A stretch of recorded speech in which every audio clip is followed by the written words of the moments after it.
Coming up this week on the Markcast, back in town from our big Criss Angel-filled Vegas trip, and now we are talking the USFL playoffs. Playoffs? Don't talk about playoffs. You kidding me? Playoffs? Lots of USFL content on the show this week leading into the Canton playoffs. We have Josh Shepardson coming on, previewing both of the games. Nice seeing the stylistic differences between the two games, and I think you hit the nail on the head saying that these should be two of the most competitive and better games of the season. And then Jordan Dajani is coming on, CBS Sports writer, a radio host, all the bells and whistles. Really excited to get Jordan's thoughts as well about how does the USFL kind of work within the world of the NFL and other alt football. But really the headline of the USFL is that this was the one league to get through a successful season without having major money issues, without having a pandemic destroy it. So that's a really big headline in itself. And I hope that a lot more people tune in to this Final Four playoffs that are going to be happening in Canton, Ohio. Then lots of CFL content this week. Week 3 here, we're kind of in the middle of. I think that Montreal is destroying the Rough Riders right now. As I record this, JJ Adams coming on, Postmedia over Vancouver. We're talking BC Lions and everything else, Week 3 CFL. You know, that initial excitement is gone. It's now whether they can sort of maintain this momentum, which was kind of tough with a bye week in between their home opener and this weekend. Recently inducted Canadian Football Hall of Fame member Paul McCallum, friend of the show, BC Lion, scored the first ever points in the XFL 2001, stopping by the show fresh off his induction announcement. You know, I've been asked probably the last 2 or 3 years, you know, are you going in the Hall of Fame or just questions about it. And I've always said, you know, it's not about me and it's up to other people and everything else. And I've never put too much thought into it. And now that it's happened, it is quite the achievement. And then Richie Sindani coming on, courtesy of Max and the Calgary Stampeders, one of the hardest working social media teams in the CFL over there. Really appreciate it. Thanks.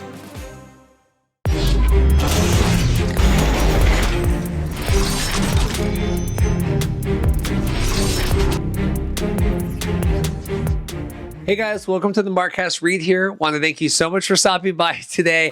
Gonna keep the intro a little brief today. Coming back from my Dorothy and I's week-long vacation in Vegas. Dorothy's a teacher out of school now.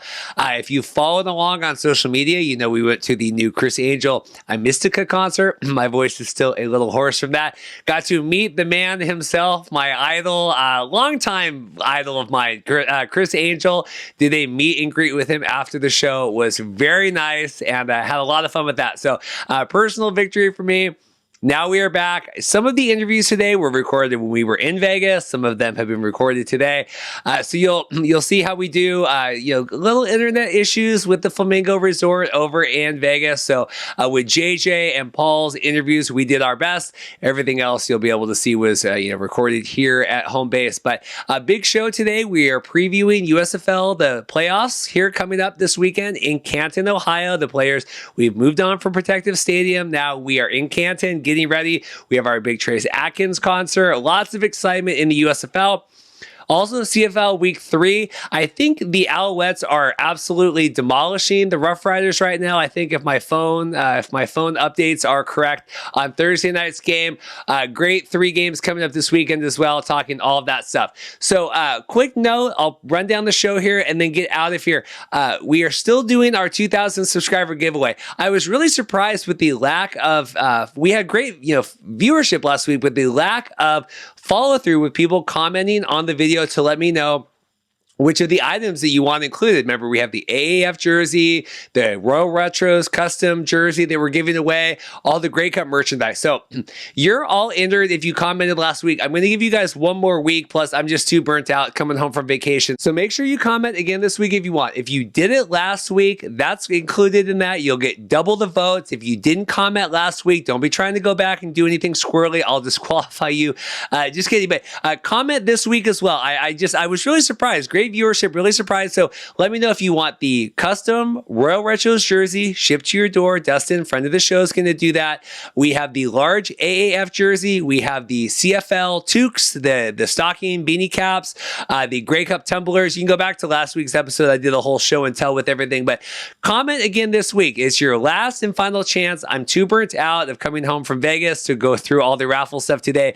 So we will do that on next week's show. But feel free, get involved in this. It's been a long time coming, the 2,000 subscriber giveaway. So I hope you guys all partake in that.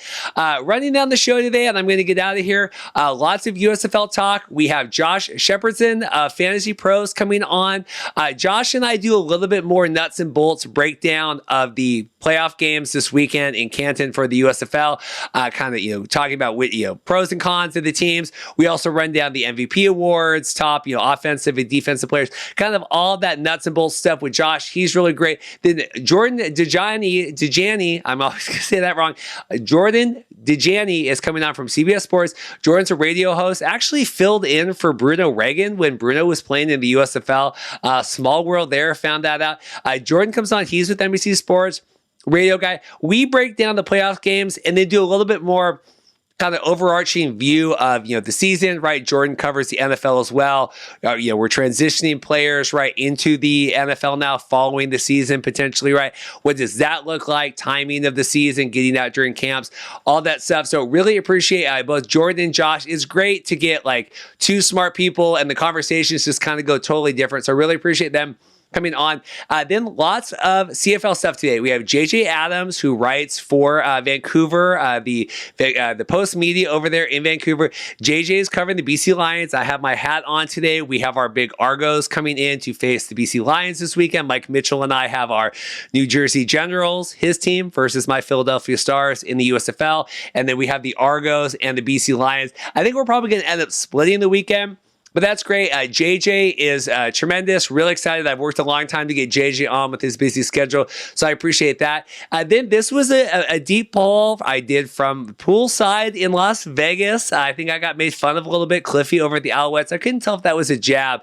There was a good get of my interview, but we have CFL recently announced inductee into the Canadian Football Hall of Fame, Paul McCallum, friend of the show, plays kicker for BC. He played for Saskatchewan and the Rough Riders.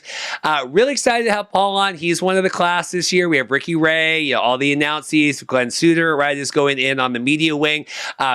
Really excited. Paul McCallum, busy running around. Paul is doing errands, but took about 10 minutes to talk with us. I actually did that this morning before we flew out of town, getting ready to get kicked out of the Flamingo. And then we have Richie Sindani coming on. I will tell you, you guys know I love Matt Baker and the BC Lions, guys, friends over there. Max Campbell over with Calgary, one of the hardest working media guys as well. Really parting the seas and bending worlds to get Richie on the show. Richie is celebrating his birthday today as well. Happy belated birthday as you listen to this. Richie is coming on. We're getting ready for the Calgary game this weekend at home against Edmonton. We talked about the big comeback last week versus Hamilton, and then obviously Calgary's week 1 victory in the opener versus the Alouettes. So that's it. I have rambled for a really long time right now. Make sure you like and subscribe. Get yourself entered into the giveaway. We have all those items. I'm going to give you guys one more week. Comment on the video which one you want. Really appreciate it. Crazy week. Lots of trying to do interviews remote, edit everything together. So I really hope you guys enjoy the episode. Thank you guys all so much for watching. Hopefully we'll get some XFL stuff here. Heavy CFL this week, heavy USFL, but I think that's okay. Next week is the USFL championship game. I think that's going to be exciting. I think we're going to end the USFL season on a bang. It's been a little bit of a slow prod here the last couple weeks, but now, meaningful football this weekend. Very excited for that, both in the CFL and the USFL. So thank you guys all so much. I probably won't come back at the end of the show, so like and subscribe. Make sure you enter into the giveaway. We'll see you soon. Thanks. Well, I'm excited. We are in playoff season for the USFL. We have Josh Shepardson here with Fantasy Pros. How are you doing, sir? I'm doing good. How about yourself? I'm good. It's been a little bit of a struggle bus trying to find quality people to come on this season to talk USFL, just because, we're still expanding the world out, but we've got another one today. I appreciate that. Headed in, I don't know if we ever thought we would get to this point. Playoffs, first spring league in however many years to make it to, finish a regular season. Congrats USFL and not make it to the playoffs. What have you thought just overall of the USFL so far? And then I want to dig into your thoughts on all this stuff. I've enjoyed the product. I really appreciate the fact that on the telecast, they've done a good job of hammering home how competitive the games are, how close the scoring margins are by the end of the games. I mean, it's been a good product. And I mean, the season's kind of gone as one would expect in terms of it was a little bit of a struggle on offense early. They had the short camps to get ready and install offenses, and it seemed like that was behind. But they've really kicked it into high gear to some extent when the games were meaningful before the last couple of weeks when some playoff berths were clinched. But overall, I thought it's been a good product. I like that they expanded rosters during the season. I think that they were sharp to implement the running clock, which I thought would actually impact sports betting a little bit more than it did. I would say that was more than offset by the offenses getting into a little bit of a rhythm. But overall, I've just really enjoyed the product. It's been nice to be able to find it on various platforms and just have those options for watching. So I've been a big fan of the USFL so far this year. I've enjoyed it. I'm excited. It's really hard these last couple of weeks, and it was such a disparity, right? As close as some of the games are, when we have the 7-1 against the 1-7 or whatever, and they're already out of playoffs and stuff. So I am very excited for this now. I think we will have two of, arguably of the best games of the season so far, with Philadelphia and the Generals, even though they played last week, didn't really count. And then with the Breakers and who we got, Stallions there. So of those two games, which are you most looking forward to? Obviously, you look at this from sports betting and DFS, but also just from a football guy. Who are you excited for? I mean, really, it's beautiful. It's a style for each type of fan. I'm expecting a shootout and the Generals and Stars game, which leans into the kind of football that I enjoy watching. And even within that game, there's stylistic differences. I mean, New Jersey's such a ground and pound team, but they've been so efficient through the air with their two quarterback system. And Bart Andrews has leaned a little bit into the running game in the second half that to great effect. And Case Cookus has really seemed to pick things up. So I'm looking forward to that game more. It feels like the Stallions and Breakers kind of backed into the postseason, and maybe part of that in the case of the Stallions was they clinched, but it's a little bit sloppier on that side of the ball. But man, those defenses are so good. So I mean, it's nice seeing the stylistic differences between the two games, and I think you hit the nail on the head saying that these should be two of the most competitive and better games of the season. I think looking at it, this is what we expected, right? I think Birmingham, number one, with Generals there at number two, kind of whichever way you want to put 1 and 2. Breakers have always been competitive right off the strong quarterback play there. And then Philadelphia, that's my team. I'm glad that they made it in. I was really worried. We've talked about the Brian Scott of it all. He is a friend of the show. Kind of surprised he didn't end up making it back. I don't know if he's trying to keep his options open to, the other alternative football leagues that are coming up here in the next year. But are we surprised that Philadelphia made it even with that adversity of losing their starting quarterback? A little bit, especially since I just really didn't know what to expect from Cookus coming in off the pine. He was fine early on, but it really seems like he settled into a bit of a groove later in the season. I love the way that Bart Andrews has used his very versatile receiving pieces. They're just so vast. I mean, you've got big targets in Jordan Sewell and Buck Howard.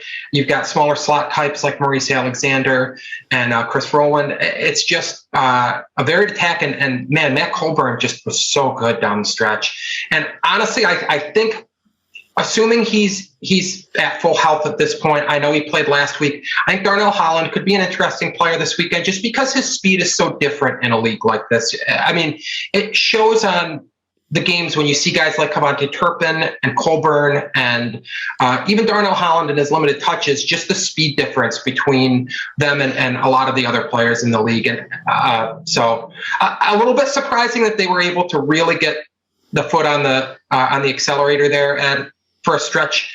But ultimately, I thought their offensive concepts and what they were doing was smart. I thought it was smart football. And I mean, as someone who's been rooting for the Stars since kind of digging into the league and reading the story of Bart Andrews' history and Brian Scott. I'm enjoying the ride. I mean, I don't know how well the videos fully got this, but I've got my Sam Mills throwback Philadelphia Stars jersey on for the podcast. So not going to hide that I do enjoy the Stars, and they are my rooting interest in the USFL. So. No, it's good. I mean, they were my team, like I said, just because we knew a lot of the guys on the team, even, like Matt Mangle got released and all that. We've just known a lot of the guys that have on that team.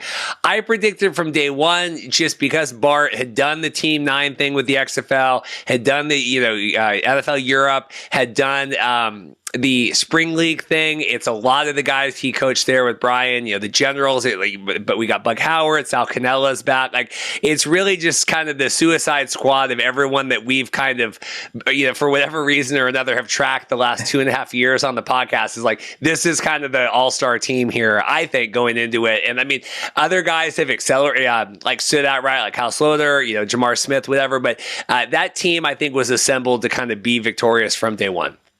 Yeah, I think I want to say Brian Knowles maybe at Football Outsiders described them as the defending champion, a league that didn't exist before this year. I mean, basically he rolled with his TSL team that was just very good and had won a championship. And so I definitely enjoyed that. I enjoyed the continuity, and I had pretty decent expectations for them coming into the year.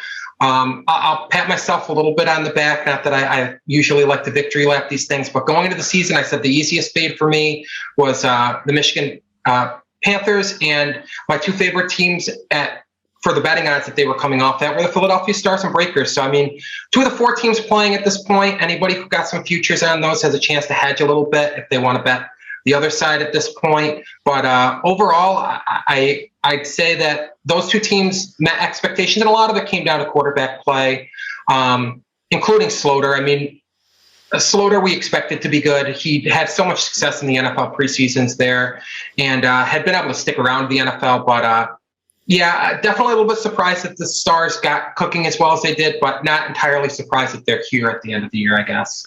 It's so weird to me, like Michigan, and I don't know if it was just, it seemed like Jeff Fisher took over the world, right? As soon as he was announced with the USFL, we get the number 1 pick, Shea Patterson, all this stuff.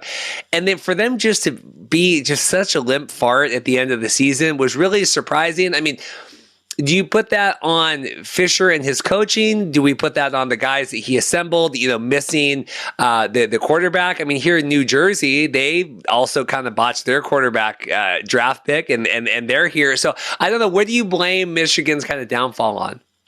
I mean, I'd say it probably starts at the top to some extent with Fisher. And I mean, Eric Marty, I know in some of the Twitter USFL realm there were some jokes about his book that you could purchase on Amazon about his 2 tight end or multi-tight end offensive system. And I mean, looking at his history, it kind of just didn't look like it was going to be a fit. And so I really had some questions about how that offense was going to look, how up to date, how modern it was going to be in modern football at this point. I mean, Fisher's been away from the game long enough that I had questions, and I thought that there was a little bit of deference to the fact that people recognized him from the NFL, and that was why they got a little bit. They were the betting favorite coming into the year, and I think it was really just name recognition with Jeff Fisher more than anything. Because we were covering all the coaches' announcements and stuff, and I can't remember quite the order that they did the 4, and then it was like supposed to be more. But when Fisher came out, it really did. Like Larry Fedora, I think got right, and they've kind of had the memes with him and whatever too. But it just feels like Jeff Fisher. Like I saw, fan Twitter pages and podcasts and it's just weird to me that they're so relevant out of it, having kind of really carried kind of the limelight, even with their sagging season, right? Their sagging record. Yeah. I always have to remember, like, oh yeah, the Panthers suck. Like it's the Panthers and the Maulers, and it kind of going on from there. Well, and I mean, it's sad to say this, but there was such a divide between the bottom of the league too. I mean, the Panthers were significantly better than the Maulers. The Maulers were just a tire fire all year. And then even from the Panthers up, I thought that Houston was a significantly better, consistently better team, short of the quarterback play. I mean, the defense was awesome all year. The Bandits were kind of in their own purgatory there in the middle, where they'd shine at times and just didn't seem to really put it together fully on either side of the ball. But it was interesting. But at the end of the day, we ended up with the 4 best teams in the playoffs, and that's really all you can ask for, I feel like. So looking at that, who do you take in the first game, right? So that's the Philadelphia Generals game, right? That's the first one on the stock. What are you taking in that one, and what also are you seeing this fantasy and things you track? Who are people thinking? See, I mean, the Generals are just such a poor matchup fit for the Stars. I do think this is going to be a fun shootout, but the Stars have struggled to stop the run most of the year, and I mean that is how the Generals butter their bread. I mean, Darius Victor and Trey Williams have both been a dynamic 1-2 punch, but it's not even just there. I mean, DeAndre Johnson, when he's out there at quarterback, just adds such an exciting element to that running game, but it doesn't stop when he's off the field. They can still move piles, they can still open running lanes, they can still do it with just the backs. And then Perez has been sharper than I expected. I mean, and honestly, they are getting healthy and gelling at the right time. I mean, that receiving core is 3 deep and talented. So if you dedicate all of your resources to stopping the run, it's going to be tough to shut down a shifty player like Avante Turpin, or shut down Moore, or shut down Shepard. I mean, they've really got a very vast offense, and it shows up in the numbers a little bit. On Twitter, one of the follows that I've really enjoyed has been Anthony Reinhardt. He's produced some excellent EPA data per play, and the Generals have shined all year in that on offense. They've been the best offense. Interestingly enough, the Stars have been second, and the defenses just have not held up their end of the bargain with that. I mean, the Generals have done well enough on defense, but I would say a lot of that is based on time of possession and controlling the ball and how they play offense and putting their defense in advantageous positions. The Stars are, I mean, that classic bend but don't break defense where they're reliant on turnovers, but they have done an absolutely awesome job of forcing them. Channing's dribbling's been just amazing this year. But you just haven't seen DeAndre Johnson or Luis Perez put the ball in harm's way a lot. So I think that's a problem for the Stars. I do think that they're good enough in the passing attack, and that's what they'd like to do anyway, that even if they fall behind, they can stay in this game. But ultimately, as much as I'd love to see the Stars win, I think this is just a bad fit. But I do think that the North is the more complete and better team and playing right at the right time. So I do think that the winner of this game ultimately ends up winning the inaugural championship. But I think this is going to be a fun game. I think if you like offense, definitely get your popcorn ready and settle in for that one. It's all right. So, Mike Mitchell, we're a friend of the show. We write over at XFL News Hub, and he's, CFL, all this stuff. Toronto Argonauts are playing the BC Lions at home. I'm very bullish on the Lions. We came off our big 59-15 win week before last against Edmonton. I don't know if the CFL resonates at all in your world, but I do think that I will take the BC Lions victory here, and I think that the Generals will take the USFL one. I think Mike and I will split the weekend. I think you're probably correct, but I mean, gotta hold out hope. Gotta hope that Case Cookus gets a cooking this weekend, and maybe Matt Colburn can keep the ball away from the Generals there a little bit. And I mean, that last game they had nothing to play for, but the fact that they kept it as competitive as it was encouraging. And I think, to me, in terms of style and what I'm looking for, that's going to be the game of the weekend. But yeah, I'm not going in there with delusions of grandeur, I guess. I am trying to stay grounded and not get over my skis. So if the Stars go up 7-0 early, I need to just kind of maintain that poise and not be ready to crown them the North Division winner just yet. It's hard when you're playing against a team that had not only Coach of the Year, MVP of the Year, and then top what do they call that? Top offensive player, right? Very and that's a lot of things. Are you? And I want to touch on this. We'll talk on the other game, the Breakers and Stallions. I think that's a little bit more cut and dry. But what are your thoughts on Did you track Avante Turpin through Fan Control Football or Elf or anything, or is this your first exposure to him? My first exposure was digging into his previous experience during the preseason. I mean, all of these players were by and large new to me.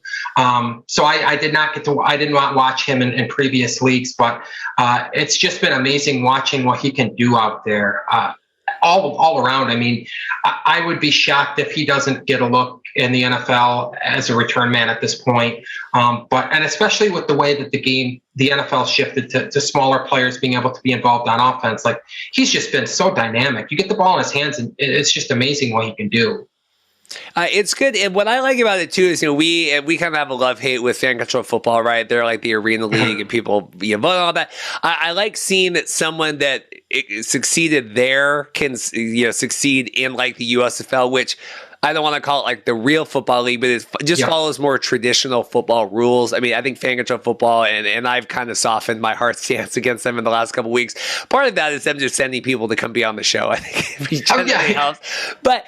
Like, I like seeing it, like, he was an all-star in that league. He can go do other things, right? And so it's giving more players avenues like, okay, maybe I didn't make a USFL roster this year. I could go play in fan control football, bounce back around. I like having some parity in these leagues where, like, I can move around and still find a way to make money and get tape and do all that stuff. Absolutely. Having the translatable skills and being able to continue to apply your craft in multiple different formats is great for these guys. I mean, it's just such a select few that get to play in the CFL and the NFL, and to be able to have more leagues and more ways for these guys to showcase their talent is great. And it's funny, I got my very first fan-controlled football look a few weeks ago, and I was just having flashbacks to interning with the Albany Firebirds in the AF2 for my senior year in college in like 2010. So, I mean, it is just such a different game than the USFL. But like you said, it's really nice seeing these guys being able to translate their talent to the USFL. I mean, if Cavante, like, if he ends up getting picked up on an NFL roster, like, he's the modern day Kurt Warner. I mean, here, he went, played the arena, did the NFL Europe thing, right? Okay, played in USFL, and he did. Cavante played in ELF, so I mean, he literally played in like the NFL Europe, came back over. I think, are you surprised that I know people have kind of, quarterback play hasn't been exceptional all year. It's been fine. We had a big debate on the show a while ago, like XFL versus USFL quarterback, from 2020, but, are you surprised that we didn't give it to a quarterback, that we gave it to a wide receiver?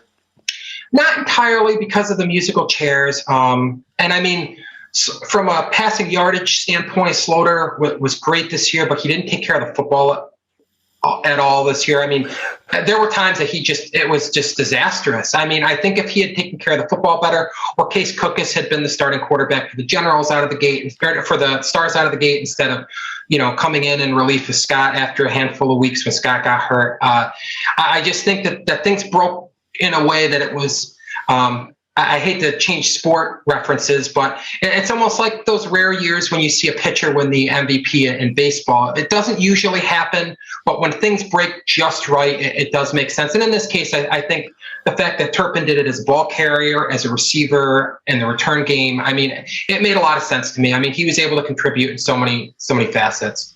Well, I like it too. I mean, him and Hod all NFL MVP, and then Brady got it this last year. I'm like, give it to Cooper Kupp, give it to someone that's not like, if it's not a clear cut, this guy was head and shoulders above. I like seeing it go to other people. I think that's a good look for the league.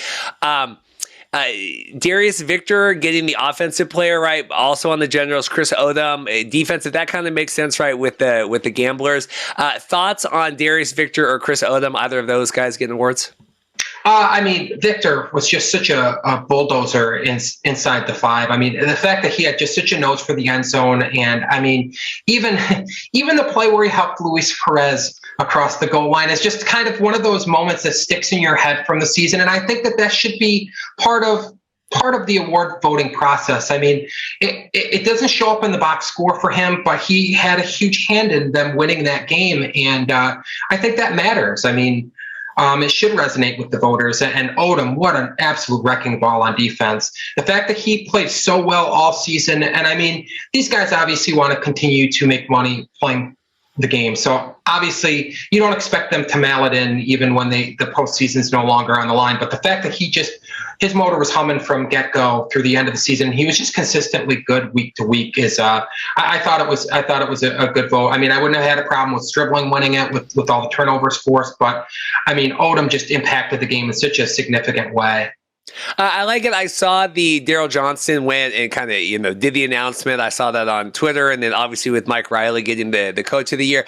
I thought that was great. I thought that was a great moment, just because these guys, USFL is paying more. They're not, you're not making tons of money. You're not getting rich on this stuff. I like having these accolades, right? Like, it's something you can hang your head on, gets a ton of publicity. It's everywhere right now, right? If you're looking up USFL stuff, all of this, MVP, all that. I think that's good. And the guys really care. It was a big celebration on that. I thought that was a really cool video that they shared of everyone like high-fiving them and mosh pitting and stuff. I thought it was nice.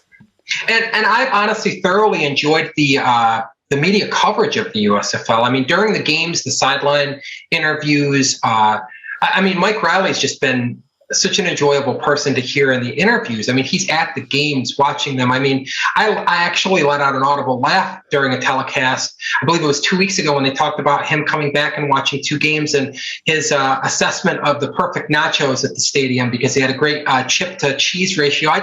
It's just the personalities there, and everybody seems to really be enjoying the league, and it's been a fun experience, and kind of getting to see behind the scenes and getting to know the players and the coaches almost on a more personal level, especially with all the mic'd up technology. That's just been awesome. Plug here on the show. Just got confirmation. We had him on a few weeks ago. Brock Heward, friend of the podcast. Now we'll be back on next week. We'll have him on doing the championship preview. We did the kickoff. We went and did our live show for the kickoff. I have like 18 weddings that weekend because it's 4th of July. That's what I do for my real life. But so I cannot make it to Canton. I think it's going to be fun. But Brock will be on, and we'll do a big preview show next week. But no, he's been great. All the sideline stuff, everything. It's XFL brought to another level because I think Fox there's been all this like, does Fox into season 2, all this. I mean, Fox is all in. They've got all the bells and whistles in the world right now going at this. And so that's the benefit of it. I think if the quality of play would have been better weeks 1, 2, and 3, we would have had more viewership now than the drop off. Like, I think next year they need to figure that out because I'm worried that the attrition happened too much this year now where I don't know what's going to happen next year when they come back. Yeah, I mean, it's tough because you've only got a short window to make that first impression on some viewers. And I'm hoping maybe someone will tune back in for the playoffs just because it's something new and they'll see some high quality play, and that will prop some viewership up a little bit and get some excitement for the following season. But it really is a shame that we didn't get some of these late season games earlier in the season with a little bit more scoring and just more exciting football. I think if you flip the season on its head, I think like you said, I think we still have some stronger viewership for the USFL. But ultimately, I mean, if they knock it out of the park this weekend and next, I think there's an opportunity to really seize on that and springboard into next year. But I'm keeping my fingers crossed we get a second season. Again, I mean, I always want football. Any time of the year that I can get it, I'll be happy. So.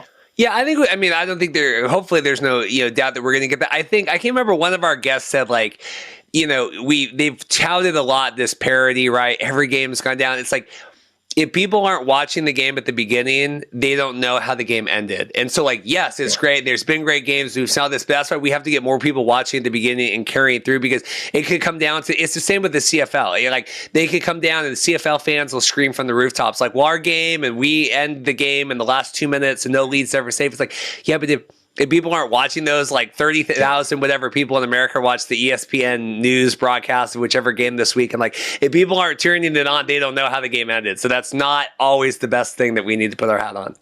True. Before I let you go here, we're running long. I appreciate your time. Thoughts on Breakers, Stallions? Any final thoughts on that? I mean, I think we kind of know how that's going, but I want to hear your thoughts on that before I let you go. I mean, it just feels like a defensive slugfest. And honestly, I mean, this feels cliche at this point, but whoever wins that turnover battle is probably winning that game. Although, I mean, this is the game that more than any, I'm going to be monitoring the injury news and just making sure that Kyle Sloter's playing. Assuming he's suiting up, the Breakers have a shot. I mean, that last game was ultra competitive down to the wire, but it's really, if I were to wager on the game, I'm taking the under as opposed to picking an outright winner for that game, because I really do think it's a slugfest that comes down to the final possession. And you think Stallions take it? I'm leaning that way. Their pass rush has been so fierce all season. Their run defense has been good. And I have more faith in the backfield of Scarborough and CJ Maribel doing things and at least keeping them in the field position game and helping them win that than what I've seen from the Breakers of late. But But yeah, I mean, I don't have as strong of convictions in that game beyond the fact that I'm not expecting many points to be scored. Well, there you go. Well, this has taken me a while to find you, Josh, but I'm glad I did. I thought you were exceptional today. I really appreciate that. I think our listeners will as well. Anything you'd like to plug or let us know about before I let you go? I really appreciate your time. Thank you for having me on. I'm a busy man with USFL content for fantasy pros and betting pros, as well as MLB and NFL content if you're into those sports as well. I haven't penned it yet, but ideally I'll have something up for betting pros, looking at a few bets that I like this weekend for the conference finals there. So be on the lookout for that. Well, Josh, I really appreciate your time. I'll be happy to have you back anytime if you'll allow us to. And hope you enjoy the games this weekend. It should be fun. I'm ready for this. Last 2 weeks have been a little poo-poo, so I'm ready to actually have some meaningful USFL stuff. So, thanks, man. Well, I'm excited today. This has been good. It's hard for me. I'm like deep dive trying to find smart people that can talk about USFL stuff. We have Jordan Dajani here with CBS Sports, NFL, and do all the things, broadcast, air. Ryder, thank you so much for coming on. How are you doing, sir? I'm doing well, man. Thanks so much for having me on your show. Excited to talk some football. It's good. It's been a little sleepy the last couple of weeks. USFL, we've had a lot of disparity in the rankings, and not all the games have necessarily had the full weight of the world behind them. But now we're headed into the playoffs. What have you made so far? I mean, you cover NFL, everything else. Thoughts on the USFL here, or we're week 11 now going into the playoffs? Well, it's football. I'll tell you that. So everyone's excited to watch football in the NFL offseason, no doubt about it. And I was the same exact way. I got to say that out of all the other spring leagues, if you will, I enjoyed this one probably the most. I like the XFL as well. Didn't love the AAF too much, but we definitely, from a CBS Sports perspective, put a lot of thought and work into trying to cover this as a whole. In fact, I wrote a weekly gambling column for the USFL as well. That was a lot of fun to do. I have a lot of thoughts about it. We can talk about the quarterback talent for all these teams. We can talk about just the general process of these head coaches having to be basically GMs and go out there and draft their own talent, develop and try to sort through the weeds and figure out which guys were going to be legitimate playmakers for their team. So that was kind of a different and a very fun aspect of it as well. But really the headline of the USFL is that this was the one league to get through a successful season without having major money issues, without having a pandemic destroy it. So that's a really big headline in itself. And I hope that a lot more people tune in to this Final Four playoffs that are going to be happening in Canton, Ohio. Do you anticipate now, because believe me, I'm sure you don't live in the USFL Twitter sphere like we do, and a lot of bickering all season, right? And the fans in the stands, all these crazy stuff. But like just the sheer paramount of them having now, presumably in 2 weeks, we're crowned a champion unless aliens come down and destroy us. Like, is that enough? Do you think next year now people are jazzed for USFL 2023? That's a really loaded question. I'm not 100% sure on that. I kind of want to see what an offseason looks like. We know that the XFL is looming as well. I don't know if there's going to be any coaching changes either. You bring it up because this was the first, inaugural season of the new USFL. So obviously there was a large facet of fans that were interested in it because it was a very brand new thing. I wonder about the retention rate of those fans when it comes to watching this game. And, was there enough entertainment value to keep people coming back? I'm sure that there's a great amount of people that, saw this. And as you mentioned, there's a whole Twitter sphere dedicated to it. There's some fans that just love watching football, and I'm one of them as well. So, yeah, I'm very interested in the retention rate. If this league is what they're going to be able to do in the offseason to bring in even more fans to watch their product. You talked about the head coaches, trying to assemble right from scratch. Like we have Bart Andrus had a little bit more. He's been in the spring league and stuff a little bit more. Okay, I can build this team, whatever. Are the 4 teams that are in the championship? Are those the 4 best assembled teams you feel like of the 8? I would say so. And that was a question I was kind of asking myself maybe halfway through the year to see, we're going to get this Final Four at some point in time. What teams am I looking at that I think have the best chance? Initially, I thought the Tampa Bay Bandits could be one of those teams. They kind of faltered down the stretch. So, in general, to answer your question, I would say yes. But at the same time, it wasn't easy for any of these four teams, right? I mean, a lot of these teams, don't have their solidified quarterback. I mean, you look at Kyle Sloter, a guy who was all USFL, but at the same time, Larry Fedora likes bringing in Zach Smith to give him a breath of fresh air to kind of switch up tempo. So, a lot of these teams, even these Final Four guys had to fight through a lot of different kinds of adversity to get to this spot. So to answer your question, I'm leaning towards yes. Are we looking at a week 1 kickoff in the championship here? Are we looking at a repeat? Are we looking at Birmingham versus New Jersey? In terms of do you think that they both, it's the first game of the season that ends up being the last, that's the championship game, that New Jersey best Philadelphia this weekend and that Birmingham best New Orleans? I'm leaning towards yes. It's not a for sure thing. It is what I picked in my gambling column.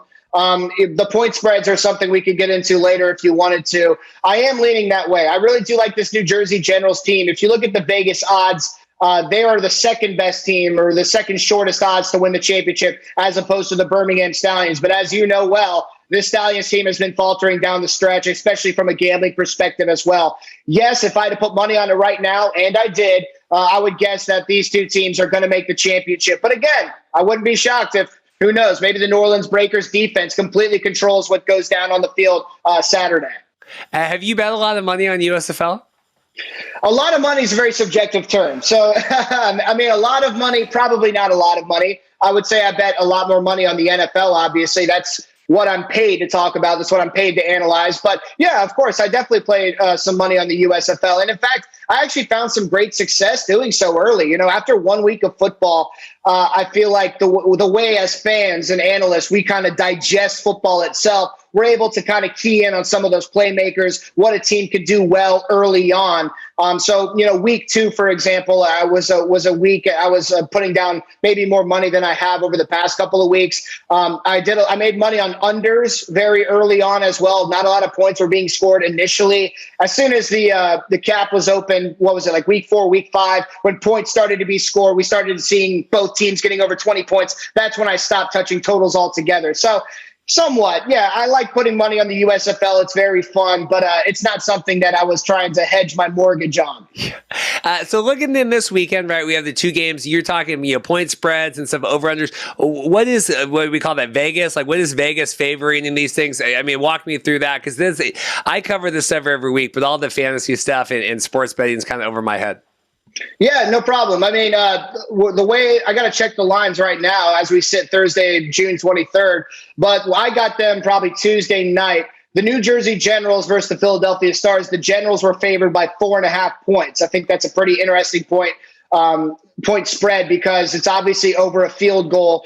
And then, of course, you have to take into account that, you can pick up 8-9 points on a single possession in the USFL because of their new, 2-3 point conversions and things like that. That being said, I laid the points with the Generals. I think that they can cover 4.5. I'd rather a money line play if you want to parlay that with something else from another sport or maybe with the Birmingham spread, whatever you want.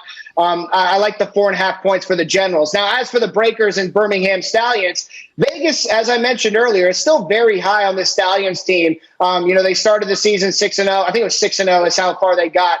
They definitely started the season 6-0 from what we call an against the spread case, which means that whatever Vegas threw at them, they were covering the spread. So they started off very hot in more ways than one. They're favored by 5 points over the New Orleans Breakers. And I think that's more of an interesting matchup because both teams haven't been playing their best ball as of late. I also think it's kind of funny. Birmingham doesn't have their quote unquote home field advantage coming into the postseason since they're playing in Canton as opposed to Birmingham. I wonder if that could be, kind of a fun thing to discuss. But you know what? I got to say, I'm not bold enough to pick an upset in this game, but 5 points sounds like a decent amount for me. So my official bet for CBSSports.com was taking the points with the Breakers to cover 5 points or win. Yeah, what do you make of this now? Birmingham's not going to have the home field advantage. We have the big Trace Atkins concert. We're trying to get a lot of people into the stadium this weekend. But, like, I just think Birmingham was really good. That's why they won. I don't really account for the 8,000 people or 10,000 people that were in the stands. What do you make of that? Because we're kind of done talking like piss poor attendance, right? That's kind of been done. But now not having the attendance there, what do you think?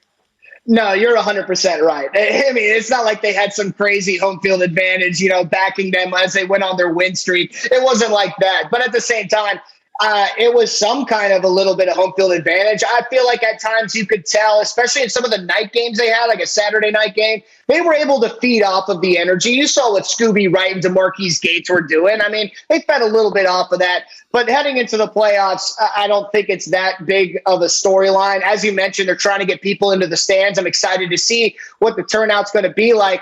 And I'm kind of more excited to see, which team is the fan favorite just of the general USFL fans. Who are we going to be rooting for? Is it going to be the people that they put money on the teams to win? I mean, what's it going to be like? I feel like Birmingham kind of has captured the hearts of maybe the neutral USFL fans, maybe just a little bit because they got off to a hot start. People like good teams. So that'll be interesting. But yeah, I overstated it. I'm sure that home field advantage is not going to be some big thing in the postseason. I think that's a fascinating question of which team is, like, who do we as a society cheer for? I think New Jersey, I think the Generals, just because of the Trump of it all, not with all the political stuff, but just like, that's the most high visibility. Like, I always think of the Generals when I think of the old USFL, like, even though the Stars won, right, all the whatever, I think for whatever reason, the Generals always resonates. What do you predict is going to be the fan favorite for the 4 teams that are in the playoffs?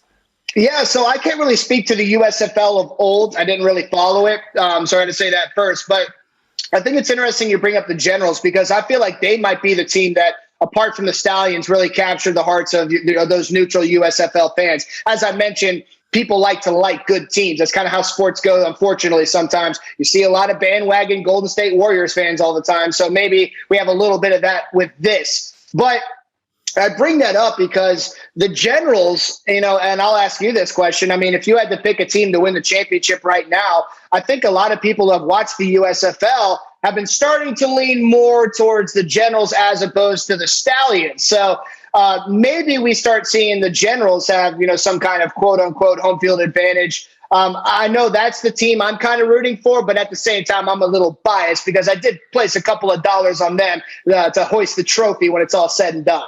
Well, that was the thing the Generals did what the Stallions did in terms of the undefeatedness of it all. And they just, they had that first game and we were there, we were in Birmingham for that. I mean, it was so early in the season. It's so hard to even think back to that where these guys coming off of 2 weeks of training camps and here we are. And I just think the Generals are a totally different team right now. We talk a lot in our writers groups about all this stuff, but with Jamar and all that, I think that they have a lot of momentum on their back here headed in.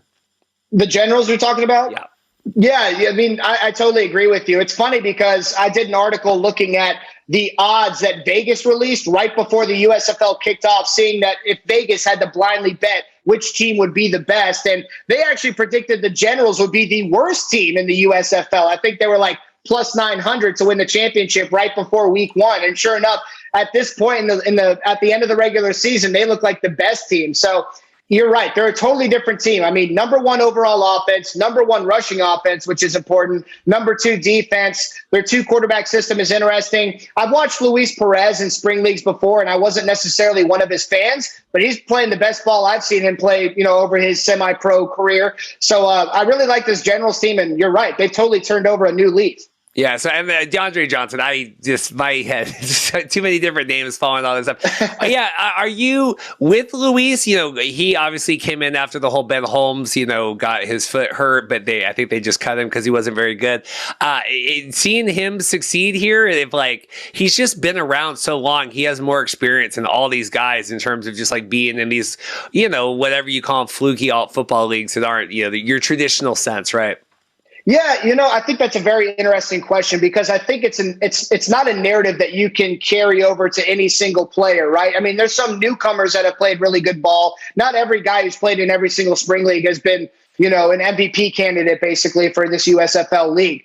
But as I said, he really has been playing some of the best football I've seen as opposed to him in other leagues. And I think you look at last week, he had 3 touchdown passes, I believe. He showed a really special connection to, I think it was Alonzo Moore, who had 2 touchdowns, 84 yards. And obviously they got the MVP, Kevontae Turpin as well. So this is a really good offense. Luis Perez is playing good football. I lost some money trying to fade him after the other quarterback injury earlier this year, but I'm not going to make that mistake again.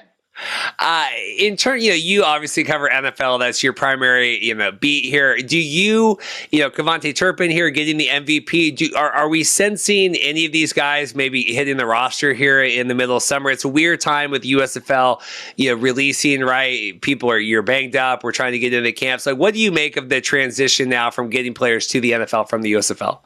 I wish this was something I looked at a little bit earlier in the season, because I didn't realize that the whole regular season and the playoffs would be ending in that middle part where teams broke from minicamp and right before they went to training camp. That's kind of an awkward time. If I was a league setting up my schedule, I would want all my players to be ready to roll and sign with whoever right before the first minicamp, not before training camp, before minicamp, so earlier this summer. That time frame, in my opinion, will make it harder for some teams to go out on a limb and try to sign what they, at the very least, could think of as camp bodies. But at the same time, I think we're going to see it happen. I mean, it's hard not to be intrigued by new talent, especially talent that's been able to prove itself, more elite than some of the other talent that's right on the outside of the NFL. So, yeah, I think we're going to see a couple signings when it comes to potential NFL teams. I mean, it's a whole different discussion if they're going to find a certain level of success. But the NFL, I'm sure, has been keeping tabs on this. But again, it's a weird time. So I think that there's probably some of the 32 NFL teams that are more excited and hyped on the USFL and some of these players coming out as opposed to some other clubs. Well, it's like, and they have weird dispositions too, like the Panthers, right? They bring in they try that out a lot, right? Certain NFL teams I feel like are a little bit more willing to take flyers on these guys. Just your sense, like, who would you be not surprised to see maybe get a call and a look from an NFL? Any standout players? Yeah, I mean, you bring up the MVP, right? That's Kevontae Turpin, right? He's a very versatile wide receiver. He even worked a little bit in the run game. It's kind of hard not to be intrigued by that. And he's not the only one of the wide receivers that I think have been kind of interesting as well. I mean, watching the USFL for weeks now, you see some guys make some very talented catches and one-on-one coverage, and that's obviously going to catch your eye. But you also brought up something I want to touch on too, and that is that a lot of these guys have flirted with the NFL before. They've been in training camp before. So I'm sure there's a lot of teams that, that could talk to another NFL team saying, hey, what did you think about Chris Odom? What did you think about DeMarquise Gates? Is this a guy we should bring in as a flyer? And they can say yes or no. But there's other talent that haven't really gotten that shot that maybe could be more intriguing. Again, I'm totally hypothesizing. But in terms of answering your question, Chris Odom, he led the USFL in both sacks, forced fumbles by pretty wide margins. Victor Bolden Jr. was an intriguing player. I already talked about Turpin. There's a lot of guys in the front 7 of defenses that kind of caught my eye, especially as opposed to the secondary.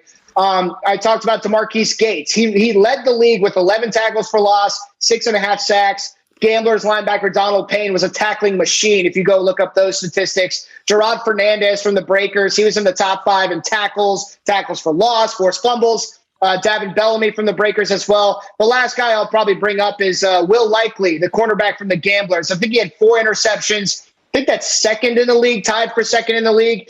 I bring him up specifically because I watched a lot of Maryland football back in the day. A very versatile playmaker as a kick returner, punt returner, wide receiver, and cornerback as well. So, yeah, those are the guys, just in my subjective opinion, have kind of stood out to me. Are you overall impressed with the quality of play you've seen from the USFL? Yes and no. More towards yes. Because, as I said, I think there is legitimate talent that made it fun to watch with some of the pass rushers, some of the linebackers. I should have talked about Scooby Wright as well. He's like my favorite player. The running backs are come a dime a dozen, but obviously a couple of guys are very impressive. Darius Victor, Reggie Corbin. It's interesting. I'll put it that way. It's hard, there's there are critics against spring football and all this stuff, and I was trying to figure out. So, if we're trying to get some of the guys to the NFL, but it's not the best time of year for that, right? We're trying to get interest, XFL as well. Like, what are your thoughts just on spring football as it exists, right? If enough of these guys just kind of carry over year after year, and people are watching, the non-NFL guys play. What do you think, just where it fits into the whole football landscape in general? Wolf, that's a loaded question. Yeah. We could spend 30 minutes on that for sure. I mean, the way I look at it, and this isn't coming from anything, this is my best guess. I see a lot of these spring leagues, want to at one point become kind of the farm system of the NFL and have some kind of affiliation with them that could help carry them financially and also give them more broadcasting rights and things like that, just more exposure in general, I guess I should say. It was very big for the USFL to complete a successful season. But looking at it from an NFL perspective, I don't think that they are watching, the 3 leagues that have happened and saying that we absolutely need to latch on to one of these, because they already have, for lack of a better term, a farm system in place when it comes to their practice squad and when it comes to free agency as a whole as well.